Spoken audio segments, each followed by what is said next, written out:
Today, there are 2 million descendants of French-Canadian immigrants living in New England. These are our stories. Welcome to the French-Canadian Legacy Podcast. Venez tous jeunes filles et garçons, je vais vous raconter l'histoire de notre immigration ici au USA, de grands aventuriers de pays étrangers. Bonjour everyone, this is Melody Kylie with French Canadian News here on the podcast. We'll start with a story from the Portland Press Herald titled, Main Voices, Olive Again, Makes It Okay to Hate French Canadians Again, by Ricote Robbins. This article is a critique of Elizabeth Strout's novel Olive Again, a continuation story of Strout's Olive Kittredge character, and a story that Robbins argues perpetuates old stereotypes of French Canadians in Maine. One quote from Robbins states, "The hatred of the French in Maine has moved to a more sophisticated, permission-given place, the fictions of Elizabeth Strout. The French in Maine are not presented in a sympathetic or empathetic portrayal, but one that is laced with an egregiousness of the hatred of the regional ethnics identified as the other. What do you think? Read the article to dig deeper into this controversy." Another great article to check out comes from the Boston Globe titled, Tracing Salem's History Through Its Immigrants, by John Latier. This article features Salem State University professor Elizabeth Duclos Orsello and her mission to keep the French-Canadian story alive in Salem, Massachusetts. French Canadians arrived in Salem during the 1870s to work in the local mills and mainly settled in the Salem Point neighborhood. Along with Duclos Orsello's colleague Elizabeth Blood, a professor of French at Salem State, the two women have made it their mission to archive local French Canadian history. We have an article from the New York Times titled Where Trails Are for Skating, Not Hiking, by Elaine Glusac. In this story, Glusac takes us to the skating trails of Quebec, which offers an alternative to the usual oval ice skating arenas. These skating trails can be found across Canada, and Glusac took on the challenge in 3 days, where she braved the Quebec winter and learned a whole new way of skating. Dive into this article for the complete story. Moving on to fiction stories, you can check out Glass and Gardens, Solar Punk Winters, a collection of 17 stories by various authors. Here's a summary of the book, which you can find on Amazon. This anthology envisions winters of the future, with stories of scientists working together to protect narwhals from an oil spill, to bring snow back to the mountains of Maine, to preserve ecosystems, even if they have to be under glass domes. In particular, check out one of these stories titled Glass House by R. Jean Mathieu, who will be making an appearance on the podcast. In his own words, this story is about a father and a daughter fighting over the last snow-covered maples under glass, and whether to unlock the door and release them into a post-independence, post-Anthropocene French-Canadian future. Support these authors by checking out the book. There's sure to be a story that you'll love within it.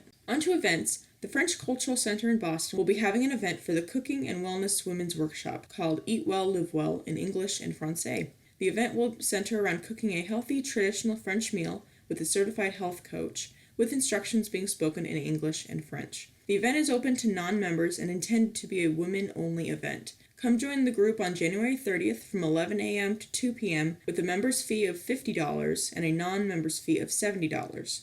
That's it for this segment of French Canadian News. The links for everything that I've covered will be on the French Canadian Legacy Podcast website. Thanks for listening.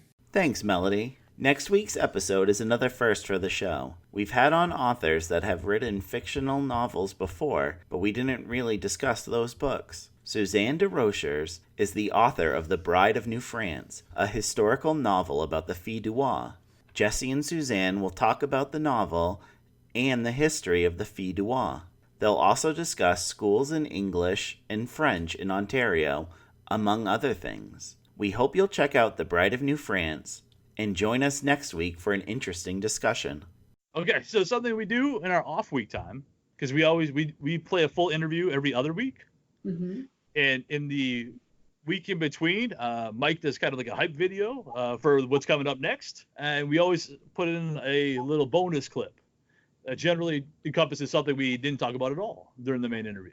Okay, I don't have to sing a song or anything. No, we're not going to sing. Okay, I like that song that you have. I should do that. I should make people sing songs. That would be awesome. At least get the reaction when I asked them to. That'd be cool. But something that's come up a bunch on our podcast, we've dedicated an entire episode to it, and it's come up a couple times. Besides, were the Saint Jean-Baptiste festivals that we have here in New England, and comparing them to what happens in Quebec.